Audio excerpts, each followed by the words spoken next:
Financial Survival Network, helping you survive and thrive in the new economy. Go to CarrieLutz.com and sign up for 30 free micro trainings on financial survival.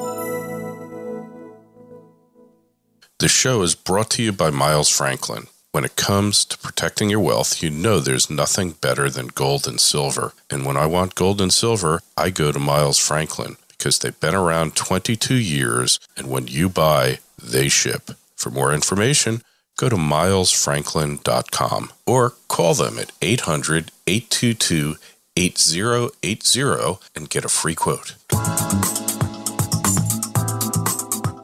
1490 WGCH, this is Kerry Lutz, and you're listening to the Financial Survival Network. And it's time for another Triple Lutz Report. I'm speaking to you on Saturday, March 24th, around noontime, Eastern Standard.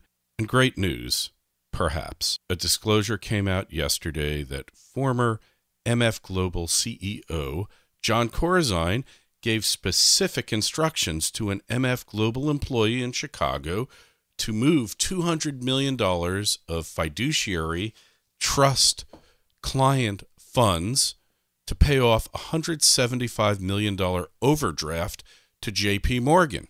What's interesting here is that paying off this overdraft probably staved off the collapse of MF Global for a couple of days. This email from Edith O'Brien, who is an assistant treasurer, specifically said that this transfer was pursuant to JC, John Corzine's, direct instructions. And this is what they call in the trade a CYA memo.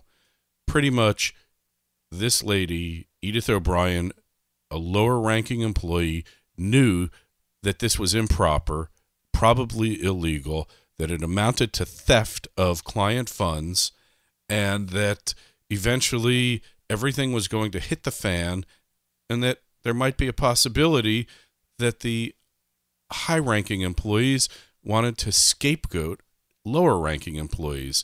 So to protect herself, she sent out this email. Don't you believe for a second that this person just decided to raid the client funds to save MF Global. It certainly appears to be above her pay scale. I don't believe she wanted any part of it, and she was forced to do it because the option was losing her job. And conveniently enough, the CFO just happened to be on vacation the week that MF Global was collapsing like the house of cheap cards that it was. So if you believe in coincidences, then I'm sure you're going to believe that Corzine knew nothing about it.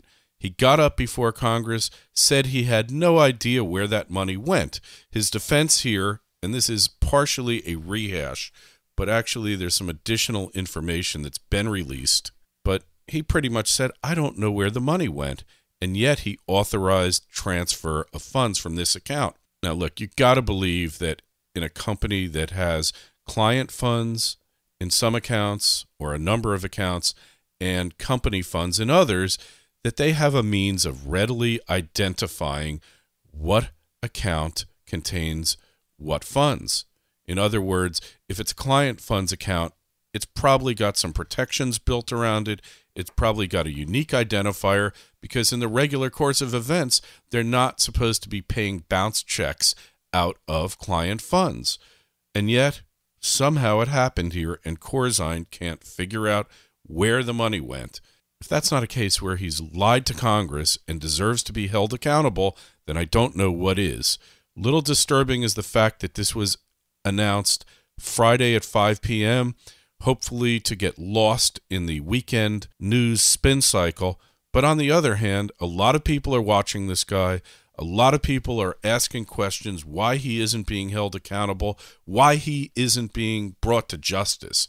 According to news reports, several U.S. attorneys, including the New York U.S. Attorney and the Illinois U.S. Attorney, have decided not to move ahead with criminal prosecution because the case is too hard. There's so much paper, and they just can't figure out, because it was so chaotic in the last days, whether criminal acts took place or not. This is the powerful, the elite, closing ranks behind one of their own. Corzine's reputation might be shot. He might not be able to be elected dog catcher because, as you know, he was governor of New Jersey. He was also a U.S. senator from New Jersey, head of Goldman Sachs.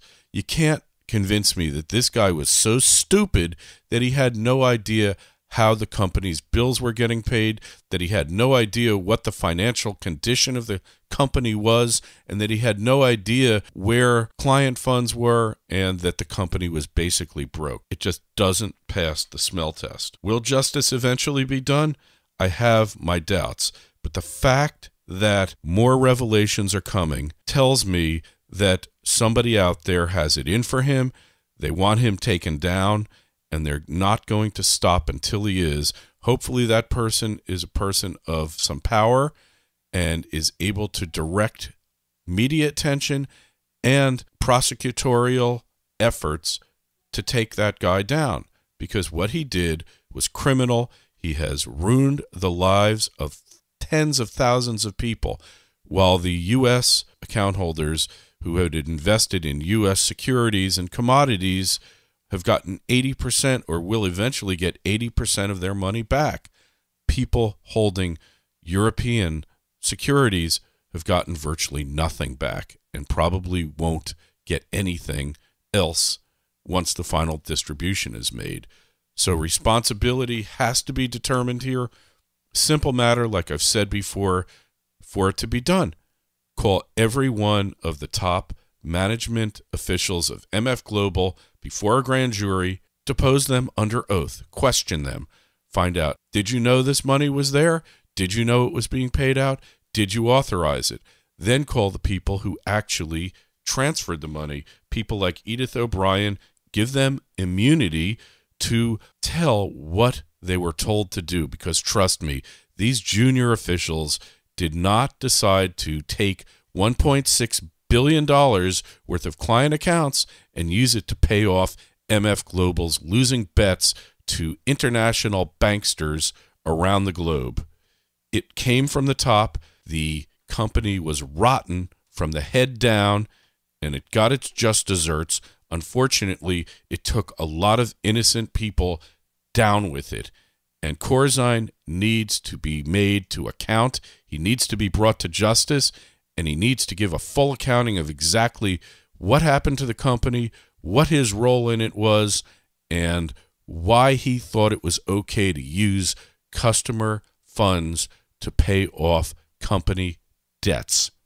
Until this happens, there will be no closure, and these people will not have justice. This has been another Triple Lutz Report. Kerry Lutz, signing off.